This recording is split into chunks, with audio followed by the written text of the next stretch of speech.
On today's episode, we are back in the saddle once again as we get to review a Carolina Hurricanes game. While it is preseason, it's just good to talk about Canes hockey once again. Who stood out in the Hurricanes 2-1 win over the Tampa Bay Lightning?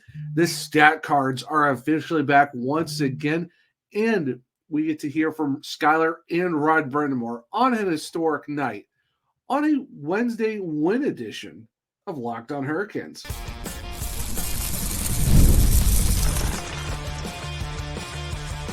You're Locked On Hurricanes, your daily podcast on the Carolina Hurricanes, part of the Locked On Podcast Network, your team every day.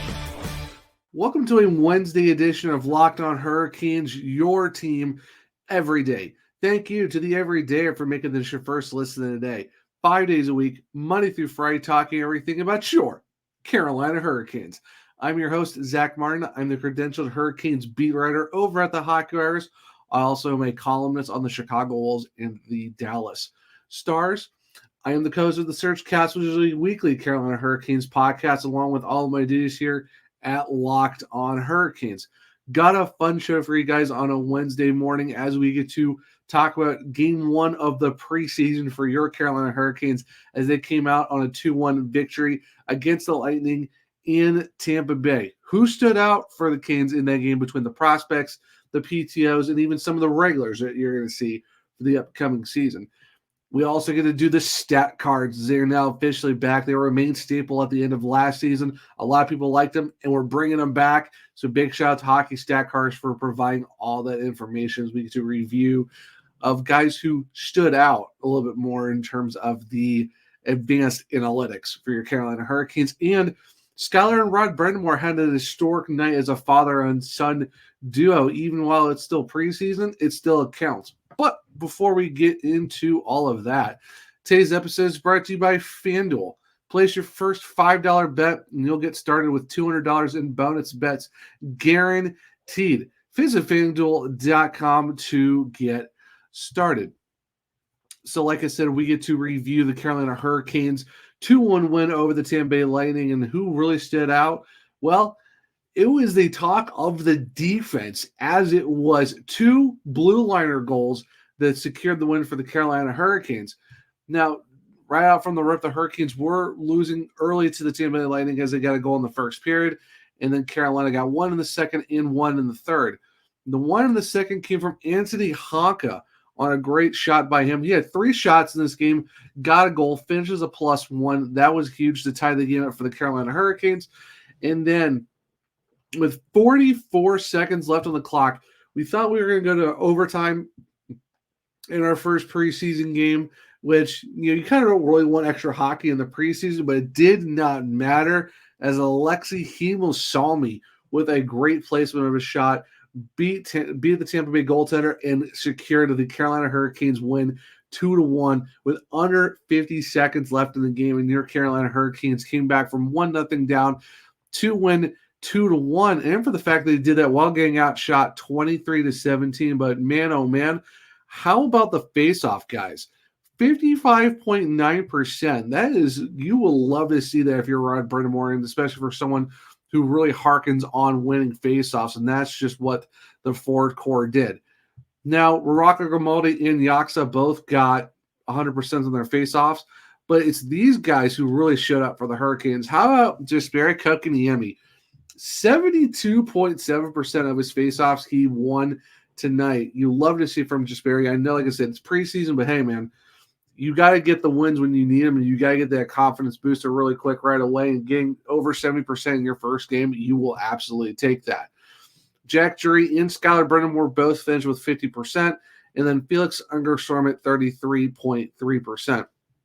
Ungerstrom's not really known for very much of being a center, so they're kind of curious to see how he does in that spot, since the Hurricanes are somewhat slim in terms of the prospects at the center position, because you mostly think of like Ryan Suzuki and, maybe Josiah Slavin if you kind of throw him there, and of course deal with Skyler Brind'Amour being a PTO, but you don't really have a lot of centers pretty much in your farm system. So they're kind of seeing what Ungerstrom can do. So he did finish with 33.3%.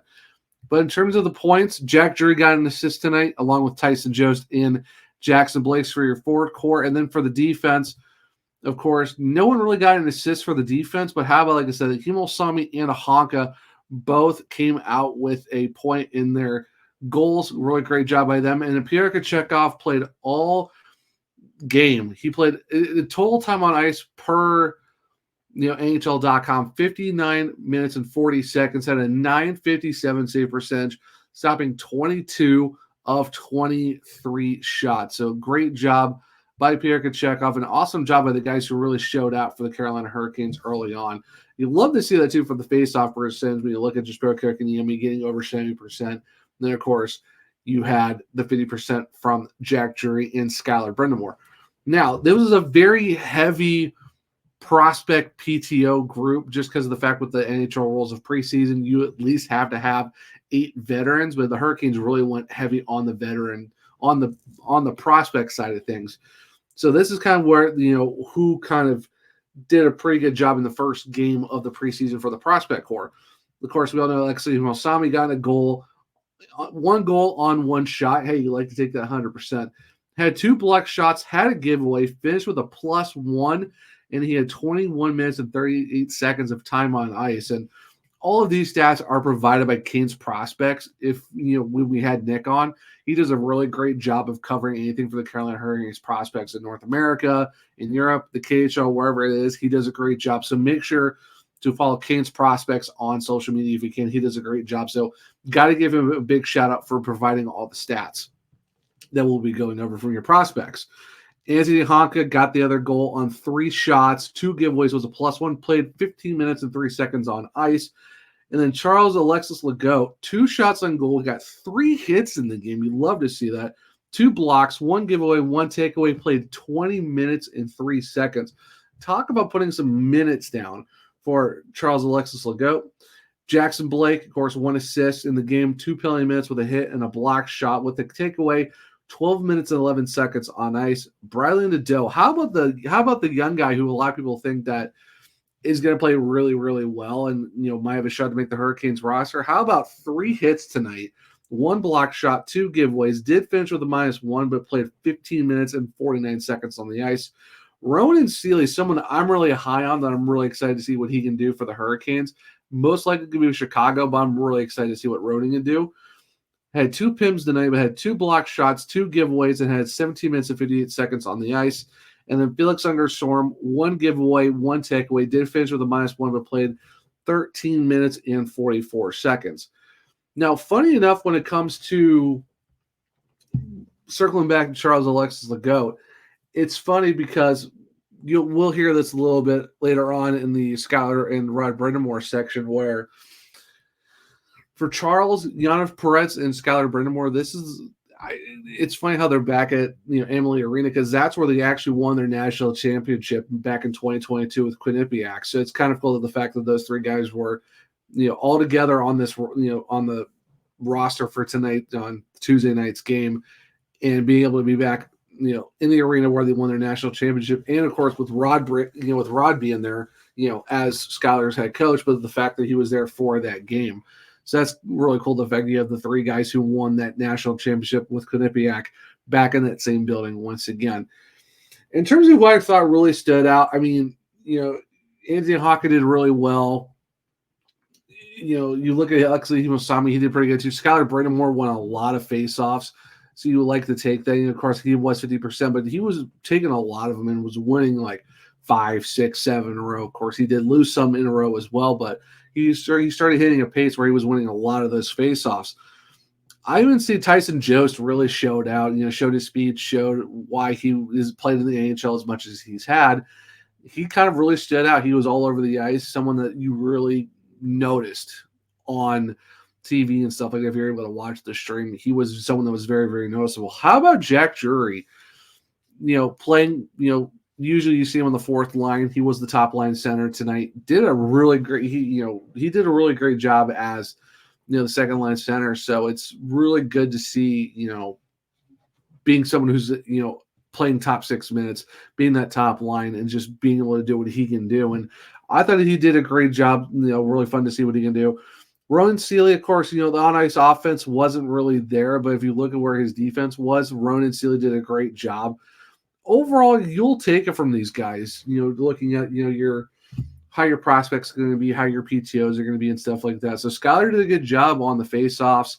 I think, with the younger guys like Honka, Seeley, Legault, I think they all did pretty well.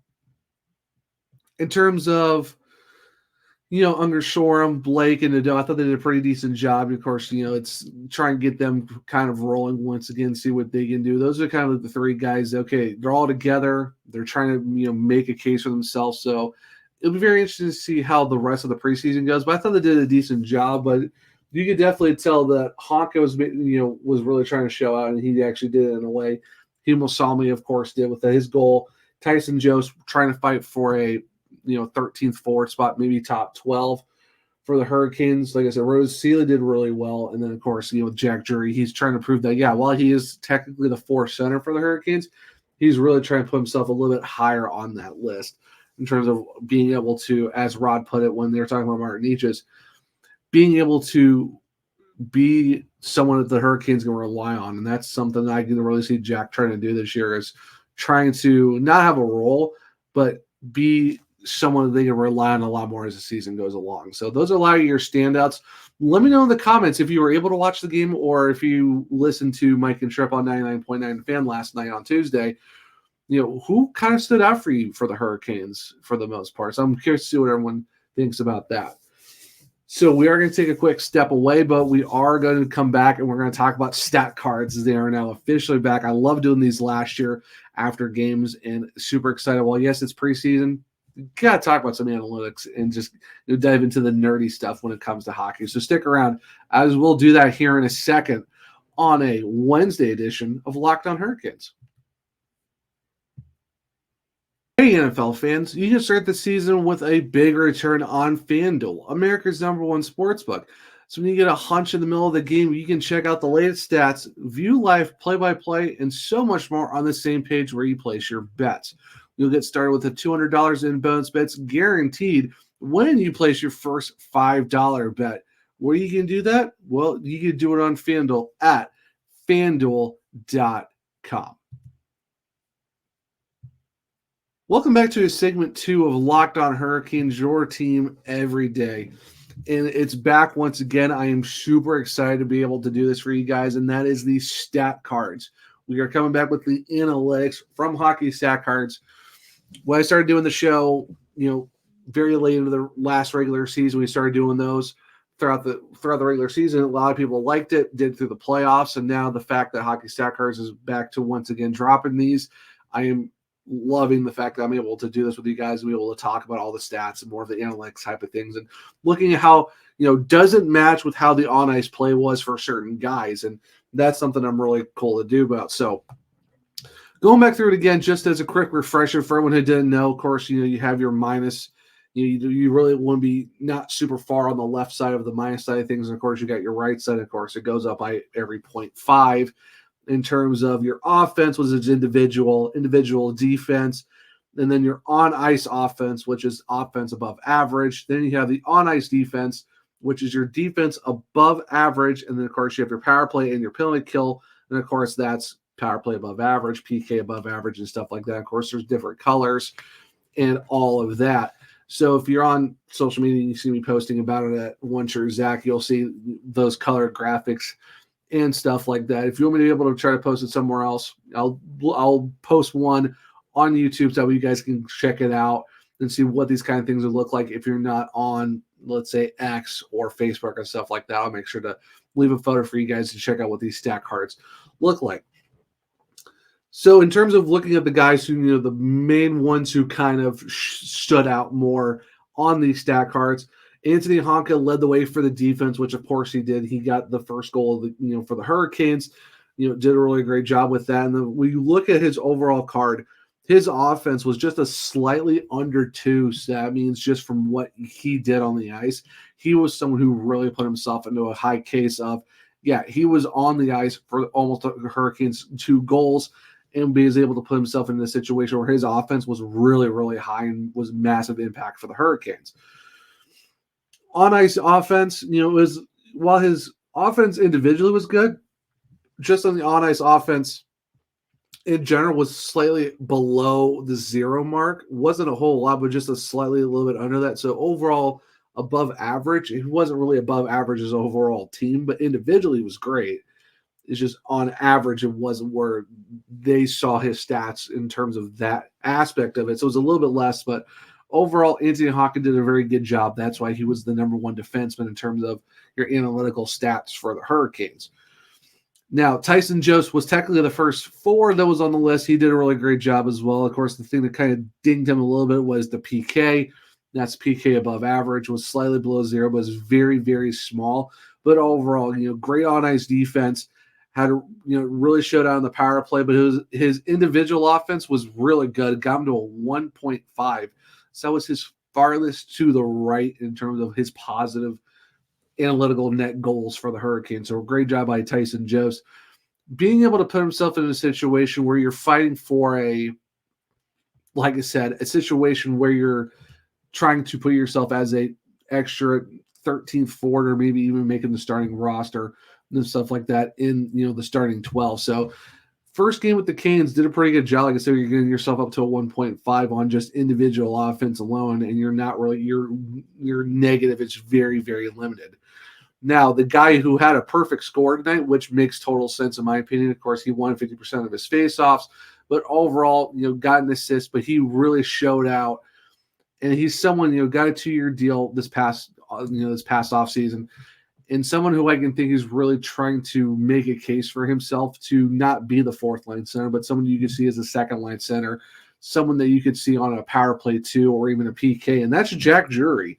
Drury had a perfect score where you have for me, a perfect score is where you have your bars are all the way to the right and you have zero negative. Jack Drury had the only perfect stat card for the Hurricanes 2-1 win.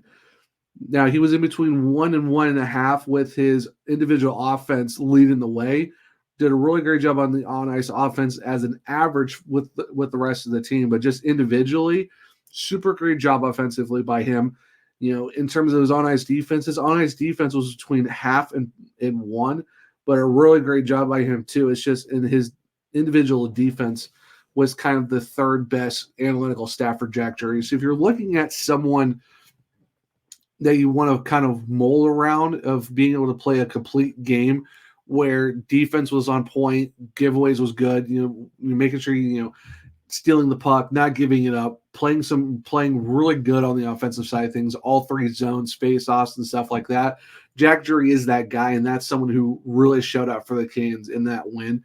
Where, yeah, he got an assist, but his overall game was where you net yourself a perfect, everything's to the right, there's 0 negatives to your score. So great job to Jack Drury for kind of, while he wasn't the highest rated number of 1.5 to Tyson Jost, he still had above a 1, and he still had the perfect stat card, which for me is kind of, okay, you are leading the way in terms of the offensive guys, just with the fact that you had 0 negatives. Now, the Tyson Jost didn't have that small little mark on the penalty kill average, then he would have been the best offensive forward for the game because he also had a perfect score, and his was higher than Jack Drury.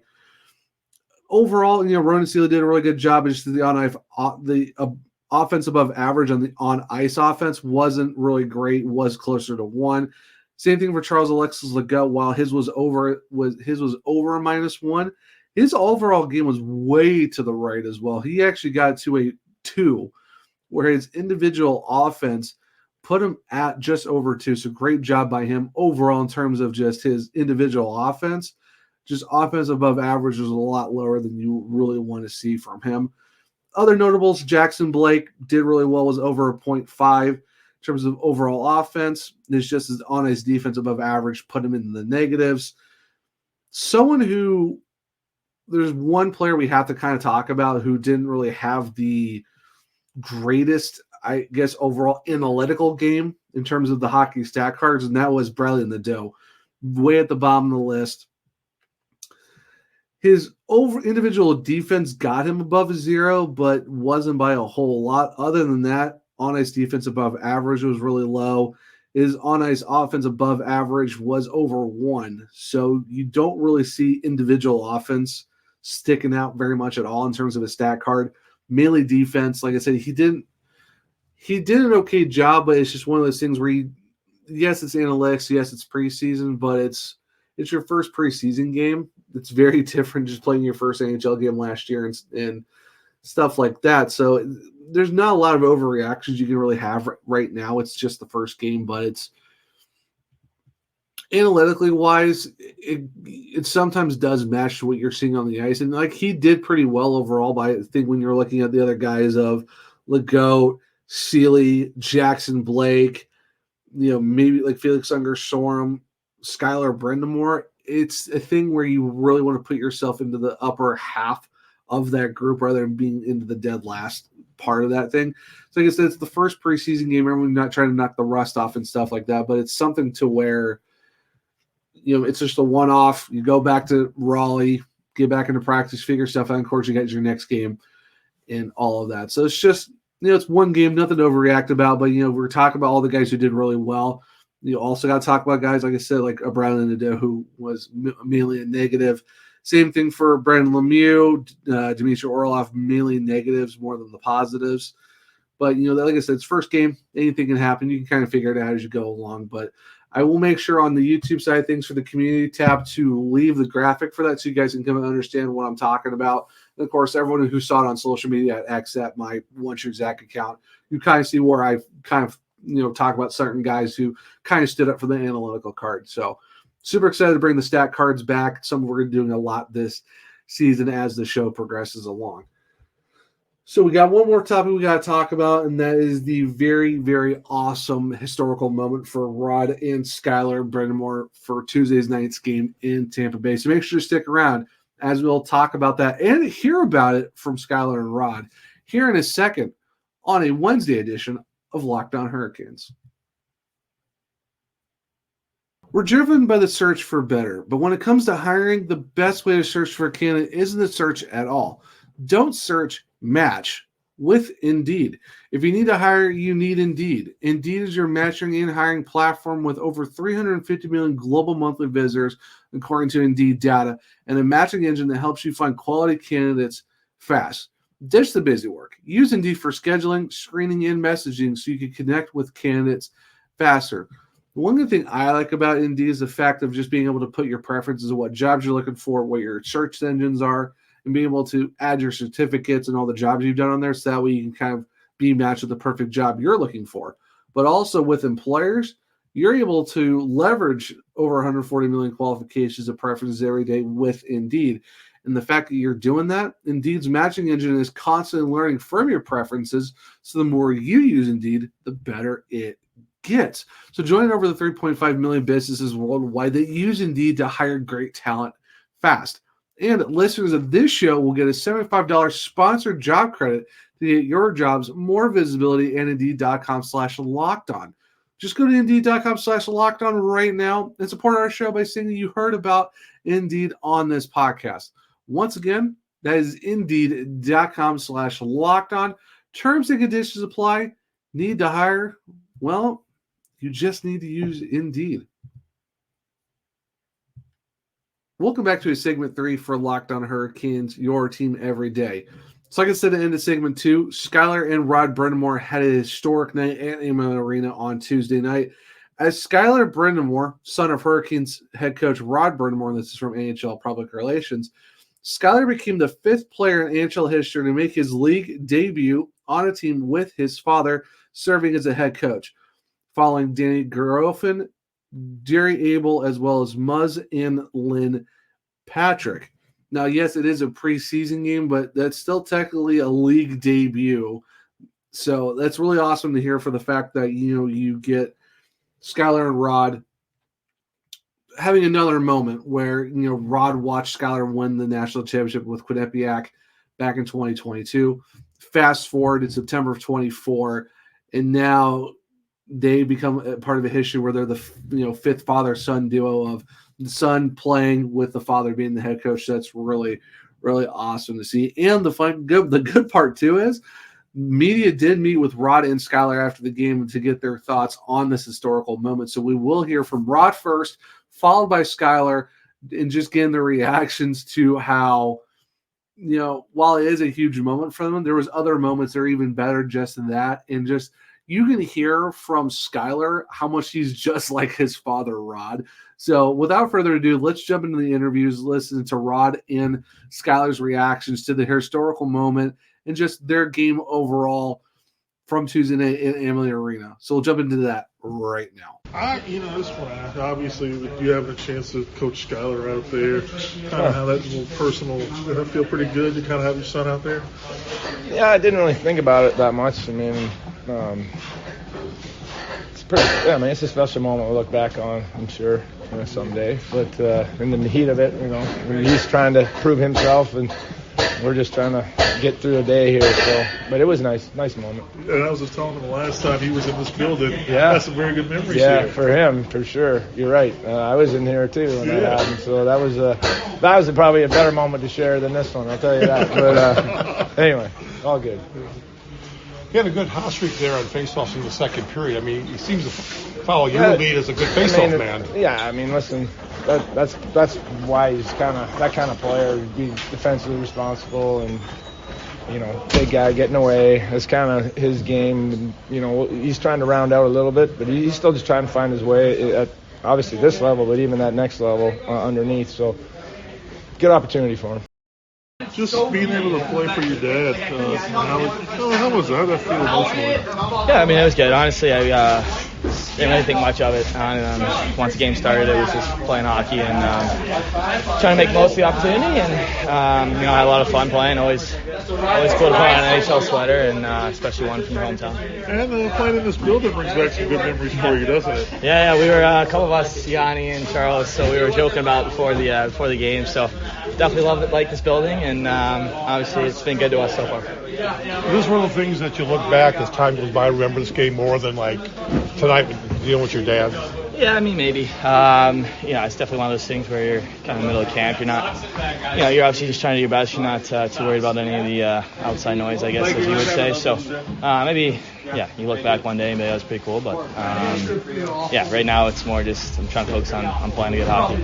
You had a nice stretch of winning faceoffs there. That was, if you don't win those faceoffs, that would have made them nice. Yeah, I'm sure he'll have a couple of clips for me at the end because I lost a few in a row. So I know those are coming, but obviously it's a different level of faceoffs out here against some of those very stronger NHL guys. So it's a good learning experience. Did it take you a few, because you won about 6 or 7 in a row? Did it take you a little bit to kind of get the timing down? It kind of was it nerves thing? Was it just timing? Yeah, I think it's just timing. Like every you got to kind of read the refs a little bit, and when you're going against guys that are that good at draws, like other games you can kind of win a few before you get your timing right there. You get clean pretty easily. So it just took me a few to kind of get what I wanted to do with if I was going down first and things like that. A couple little keys there, and thought I found it for a stretch there. And then again, you're always trying to move. Then they adjusted, and then they obviously won the key.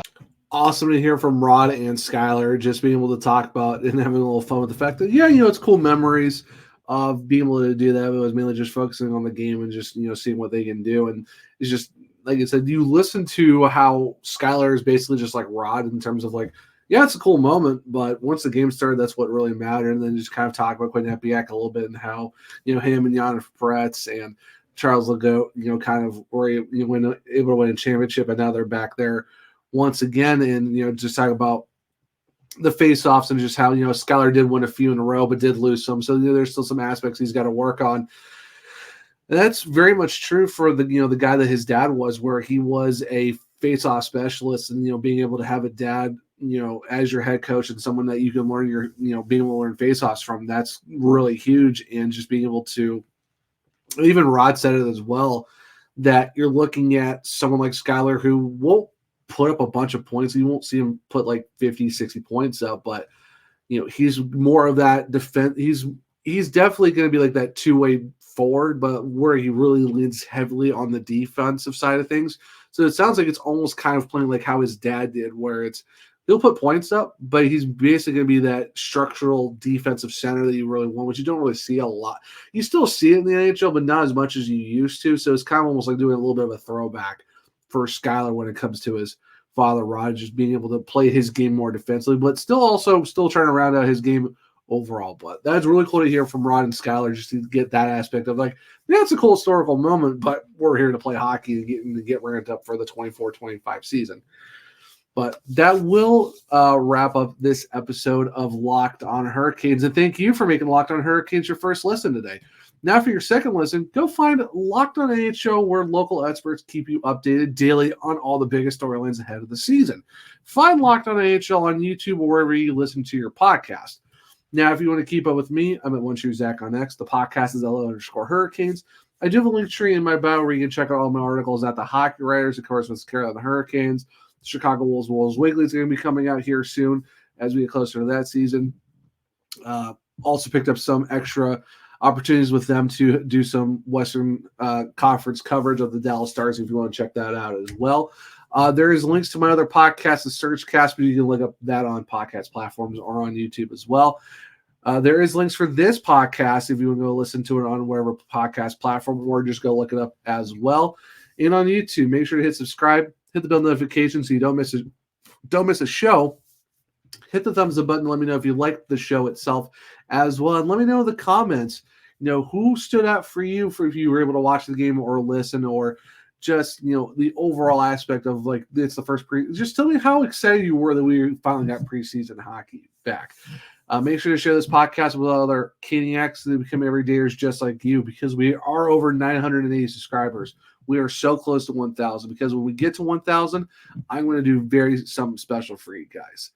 But I hope everyone enjoyed the Wednesday episode of Locked on Hurricanes. Hope everyone's a great rest of their Wednesday. And until next time, as always, let's go Canes.